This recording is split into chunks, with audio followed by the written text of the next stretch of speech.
Saya relatif dari kelas 12 IPA ingin menjelaskan tentang apa itu pertumbuhan dan perkembangan.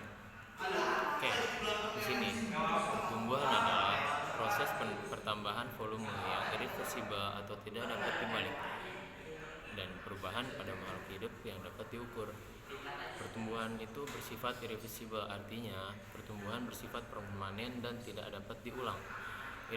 Irreversibel berarti perubahan yang sudah terjadi tidak akan kembali lagi.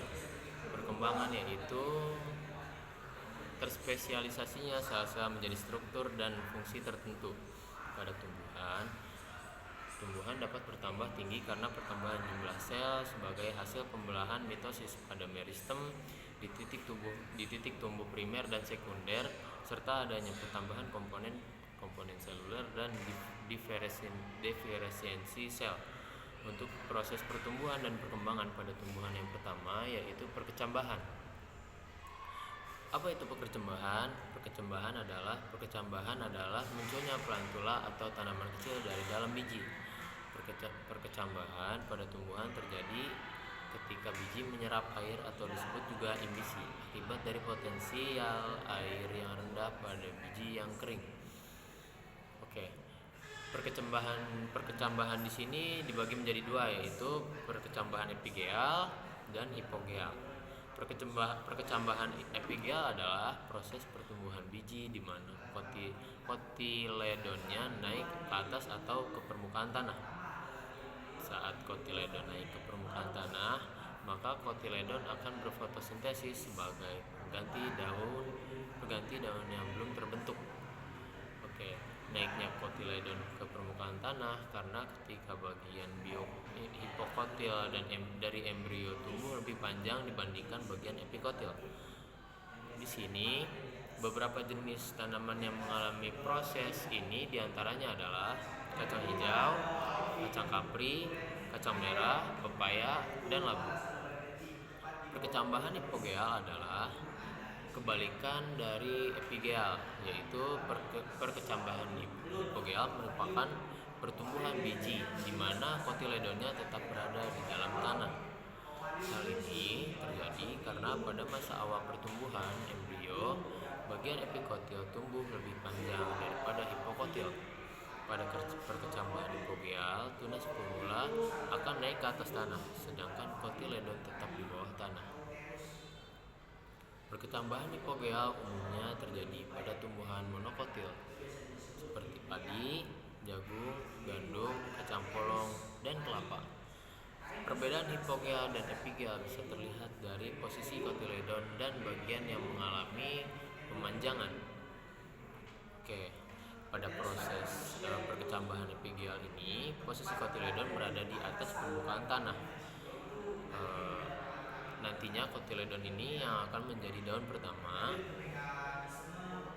Sementara itu, posisi kotiledon pada perkecambahan hipogeal berada di dalam tanah dan mula muncul ke permukaan tanah. Pada tumbuhan itu sendiri terbagi atas pertumbuhan primer dan pertumbuhan sekunder. Pertumbuhan primer adalah pertumbuhan yang terjadi di ujung akar dan ujung batang atau meristematik primer.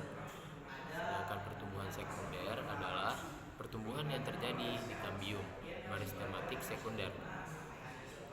Pertumbuhan primer terjadi karena adanya aktivitas di jaringan apikal meristematik primer. Pertumbuhan ini terjadi secara bertahap di 3 daerah, yaitu daerah pembelahan atau proliferasi, pemanjangan, elongasi, dan daerah diferensiasi.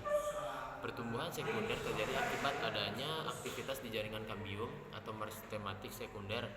Pembelahan kambium ke arah luar akan membentuk floem sekunder, sementara pembelahan ke arah dalam akan membentuk xilem sekunder. Pohon-pohon yang ada di sekitar kita diameternya menjadi lebar. Faktor yang mempengaruhi perkecambahan dibedakan menjadi 2, yaitu faktor dalam dan faktor luar. Faktor dalam dipengaruhi oleh gen serta hormon yakni auksin, sitokinin, dan giberellin. Sedangkan faktor luar dipengaruhi oleh makanan, air, suhu, kelembapan, dan cahaya. Jenis-jenis hormon tumbuhan dan pengaruhnya yaitu 1. Auksin. Misalnya IAA fungsinya yaitu mendorong pemanjangan batang, pertumbuhan akar dan buah, diferensiasi sel dan percabangan, fototropisme. Tempat produksinya yaitu di embrio biji, meristem batang, dan daun-daunan. Sitokinin. Misalnya zeatin, fungsinya yaitu mempengaruhi pertumbuhan akar dan diferensiasi akar, mendorong pembelahan pertumbuhan sel dan perkecambahan. Tempat produksinya disintesis pada akar diangkut ke organ lain. 3. Ada giberellin. Misalnya GA3, fungsinya yaitu mendorong perkecambahan biji dan tunas, pemanjangan batang, pertumbuhan daun, pembungaan, dan perkembangan buah. Tempat produksinya dan diproduksi dalam meristem batang, meristem akar dan daun. 4. Asam abisat. Fungsinya yaitu menghambat pertumbuhan, menutup stomata selama kekurangan air, menunda pertumbuhan atau dormansi. Tempat produksinya disintesis pada daun, batang, buah, dan biji. Itu yang kelima adalah gas etilen.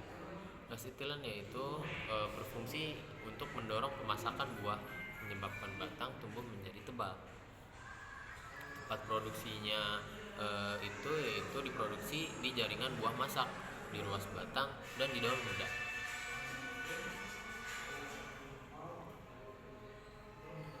Oke, sekian.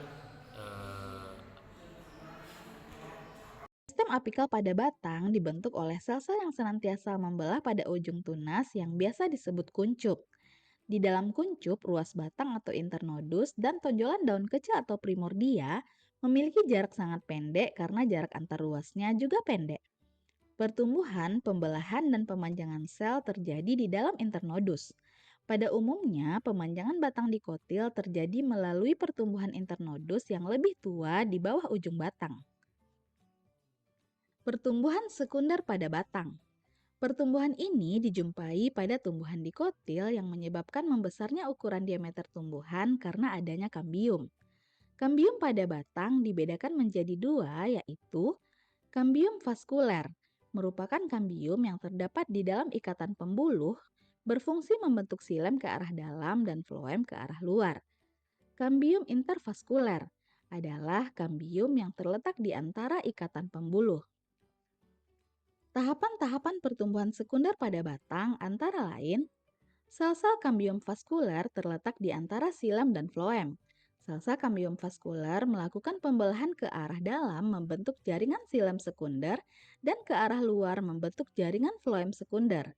Pembelahan sel-sel kambium vaskuler menghasilkan pertambahan diameter batang sehingga epidermis terkelupas atau mati. Pembelahan kambium gabus akan menggantikan fungsi epidermis yang rusak.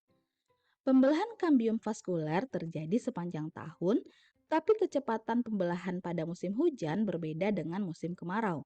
Pada musim hujan, kecepatan pembelahannya lebih tinggi sehingga menghasilkan pertambahan diameter batang yang lebih besar. Adanya kambium intervaskuler yang bersambungan dengan kambium vaskuler akan membentuk lingkaran di dalam batang yang disebut lingkaran tahun. Pertumbuhan dan perkembangan organ tumbuhan berikutnya adalah bunga. Berikut ini adalah tahapan-tahapan pembungaan.